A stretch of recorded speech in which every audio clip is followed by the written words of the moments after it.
Une ambiance bon enfant et conviviale dans un cadre cordial et familial qui laisse à peine transparaître le statut social de ces familles. Entre reconnaissance et soulagement, elles ont bénéficié d'une opération nocturne de secours et de sécurisation conduite avec tact et souplesse par le ministre de la Femme, de la Famille, du Genre et de la Protection des Enfants, accompagné du préfet de Dakar et des services de sécurité.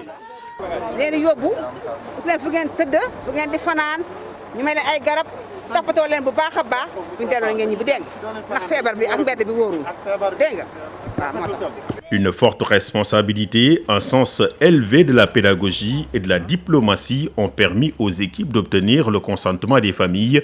afin qu'elles puissent quitter la rue pour des sites où elles sont plus à l'abri en cette période de pandémie. Ñu indi ñu centre Guindi xiifuñu fi nag maruñu fi raflewuñu fi it aussi ndax li ñu sol ak li nga xamante ne ay yére li ñuy jullee la lépp jox nañ ñu ko manqué wuñ fi dara jooyuñu fi dara mais nag madame le ministre bi ñun amuñu fayam. 196 personnes ont été ainsi secourues et logées dans les sites dédiés du ministère de la Femme. 158 familles sénégalaises ont été identifiées et 38 familles ressortissant de la sous-région. Kontaan nañ bu baax a baax a baax nel Macky ñu koy ñaanal président Macky ñu koy ñaanal bu baax a baax yàlla yokk ko yokk ñu mu àndal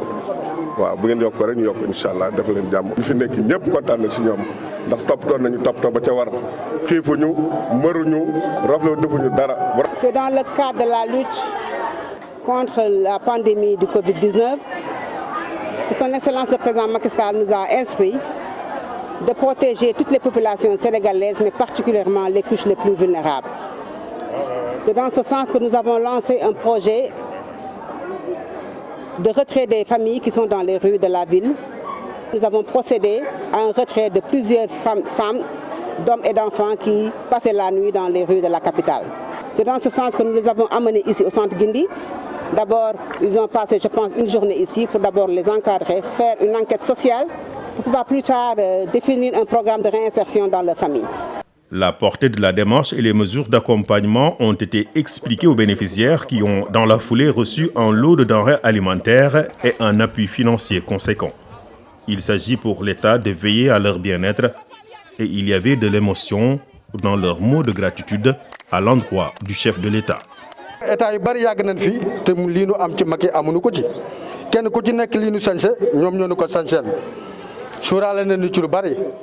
da dina wërsëg nu nekk lay ñëwee nii leen mënoon a def nu fekk nu ci fii fu ñu nekk ba andi nu fii teral nu toujours nag dama leen di wax naan soor maa du moroomu peetoo nañu dund bi métti na ci ñun transport bi sonn nañ ci transport auto transport boo yoree 16 heures rente dem Guédiawaye wala Pikine ñu ne la mënumaa yab vélo da ngay xool kële toog borom masque bu zone bi jàkkaarloog man nga xam ne ay omam lay doxee soo ne ko du ma yóbbu 16 bu bàyyee 16 bi ginnaawam ay omam lay doxee ba kër soo ko wàccee nañ leen delloo si sunu xel ci yàlla te xam ne yàlla moo sàkk ñëpp te ñëpp ci moom la ñuy dellu yàlla baax na nag bi mu ñu dajaleeg madame le ministre. ay kii moom borom yërmande la borom yërmande ngay wax li nga xam ne moo nekk sa fond wu xol mu jooy ndax jigéen la xam na. Les bénéficiaires se sont aussi engagés à œuvrer pour une réinsertion sociale et surtout à veiller à leur propre santé et à l'éducation de leurs enfants, loin des affres de la rue. maa ngi ñaan ñi nga xamante ne ñooy suñu mbokku néew di doole comme ñun ñi nekk ci mbedd mi ñu leen di ñuy daw mbas mi yaa ngi dégg ministre de la femme muy Ndeye Saly Dieng ku ñëw bureau naqare wutoo gis boo ñëwee boo waxee ak moom dina la recevoir wala mu boole la ak secrétaire am nga wax li nga nekkee ci mbedd mi mu dimbale la comme ni ñu dimbalee waaw te nee na lii ma leen defal nii dama leen koy defal nii mais après dinaa def ay ubbi ay enquête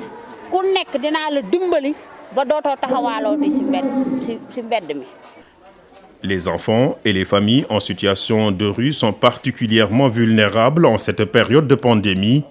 Leur sécurisation et leur protection est une directive du chef de l'État appliquée avec brio et professionnalisme par le ministère de la Femme, de la Famille, du Genre et de la Protection des enfants.